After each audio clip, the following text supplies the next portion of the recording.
You know, out there in the vast quiet of the natural world, there's a conversation happening. It's a language that isn't carried on the wind, but through the very ground beneath our feet. It's the language of giants, and it's spoken in whispers far too deep for any of us to hear. So what are they saying? What if I told you that right now, as we speak, entire, complex conversations are unfolding completely beyond the range of our senses? Elephants are absolute master communicators, but their most important discussions, well, they happen in a hidden world of sound, a world we're only just beginning to tune into. Yeah, we're talking about a secret communication system, an invisible network that governs their incredibly intricate social lives, their very survival, and their deepest bonds. It's a world that exists in the frequencies just below our own perception. This hidden language has a name. It's called infrasound. It's any sound with a frequency below 20 Hz, which is pretty much the absolute lowest limit of what a person can hear. Honestly, it's less of a sound and more of a feeling, like a deep thrumming vibration you might feel in your chest.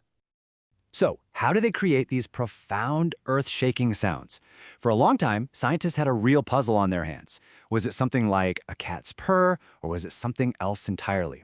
And the answer, well, it was a total revelation. See, a cat's purr comes from these super rapid, neurally controlled muscle twitches. But when researchers looked at an elephant's larynx, they found something completely different. Their rumbles are made by air flowing over their vocal folds, the exact same way you and I speak or sing. So essentially, elephants don't purr, they sing, just at a frequency that's spectacularly, unbelievably low. And how can they sing so low? Well, it really just comes down to size. An elephant's vocal folds are about 8 times the size of a human's. It kind of makes you wonder, if our vocal folds were that large, maybe we'd be speaking in infrasound too.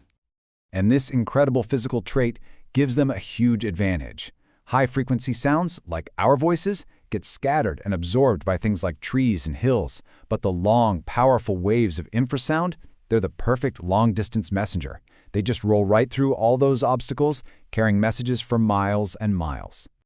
And this makes a massive difference depending on their environment. Out in the open savanna, under the right conditions, a rumble can be detected up to 4 kilometers away. Think about that. That's a communication network covering 50 square kilometers. But in a dense rainforest with all that background noise, that range shrinks to about 800 meters. Still, that's an incredible distance when you can't see more than a few feet in front of you. So this physical ability, it's not just some neat biological trick. It's literally the invisible thread that weaves their entire society together. It's a constant, silent symphony that dictates the life of the herd. I mean, just imagine it. A matriarch can coordinate the movement of her entire family across miles of terrain with a single call that no predator and no person can even hear. It ensures no one gets left behind. It's their lifeline, a constant, reassuring connection. And this language is also their early warning system. A single urgent rumble can alert the entire herd to a threat, whether it's a lion or a human presence, giving them critical time to react and protect their young ones. But it's not all just about logistics and danger. It's about connection. A mother can comfort her calf with a soft, low rumble, a vibration that's as much a physical touch as it is a sound. It's a message of safety that's felt deep in the bones.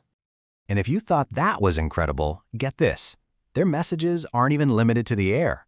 When an elephant rumbles, a perfect replica of that sound is sent into the ground as a seismic wave, a vibration that can travel for nearly 20 miles. So how in the world do they hear these messages from the ground? They've got 2 amazing mechanisms. First, their feet and the tips of their trunks are packed with these super sensitive nerve clusters that can detect the slightest vibration. And second, those vibrations travel right up their legs and are interpreted through bone conduction using their massive skulls and middle ear bones to essentially hear the ground.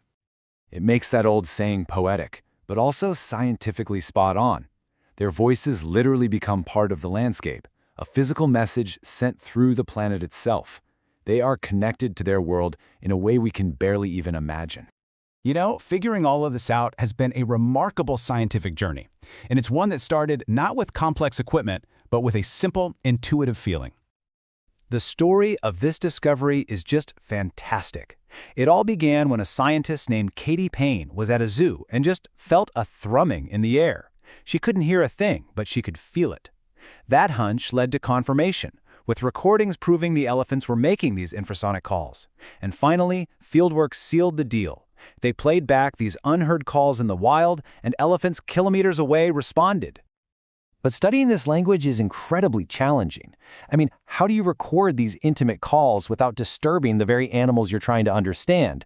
How do you study social interactions that are happening miles apart? We are truly just at the beginning of translating this language, of understanding the complex emotions and intentions it might convey. And here's the tough part. Just as we are beginning to listen in on this incredible, hidden world, we are also becoming the single greatest threat to its existence. All of our activity, from giant ships and industrial equipment to traffic and even wind turbines, it produces a constant barrage of low-frequency noise. And this creates a kind of acoustic fog, a wall of sound that can mask or completely block the elephant's vital communications.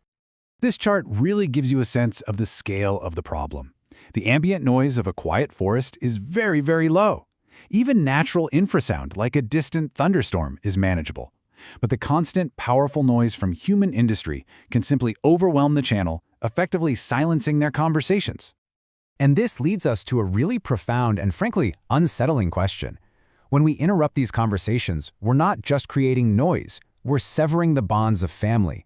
We're breaking the lines of communication that are absolutely essential for their safety, their social structure, and their very identity.